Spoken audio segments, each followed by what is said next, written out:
si la Ligue 1 était la vitrine des Jeux Olympiques. Tout d'abord, si l'on regarde les Jeux Olympiques, qu'est-ce qui nous saute aux yeux?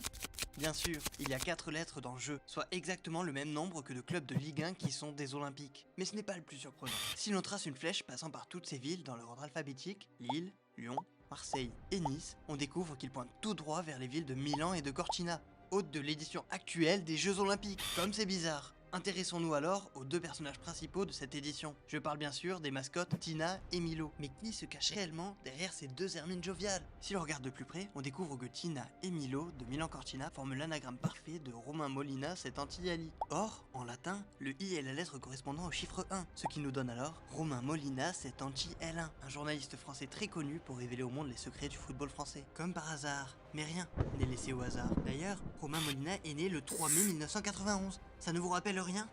Mais si, c'est le jour exact de la mort de Mohamed Abdel Wahab, célèbre pour avoir composé l'hymne national des Émirats que vous avez entendu. Je vous la donne en mille, aux Jeux Olympiques d'Athènes en 2004, lors de la médaille d'or au tir du cheikh Ahmed Had Maktoum. Coïncidence? Je ne crois pas. En parlant de hasard du calendrier, jetons un œil à celui des Jeux de Milan Cortina. La première épreuve de ces Jeux a eu lieu le 4 février, et la dernière aura lieu le 22 février, soit très exactement 18 jours entre le début et la fin de cette édition. Mais 18, c'est aussi le nombre exact de clubs qui participent à la Ligue 1, ou devrais-je dire la L1, car si vous tirez légèrement les lignes, que découvrez-vous? Et oui, ce sont bien sûr les lettres L et A, en anglais LA, sur la destination des prochains Jeux Olympiques d'été. Maintenant, vous ne pourrez pas dire que vous ne le saviez pas.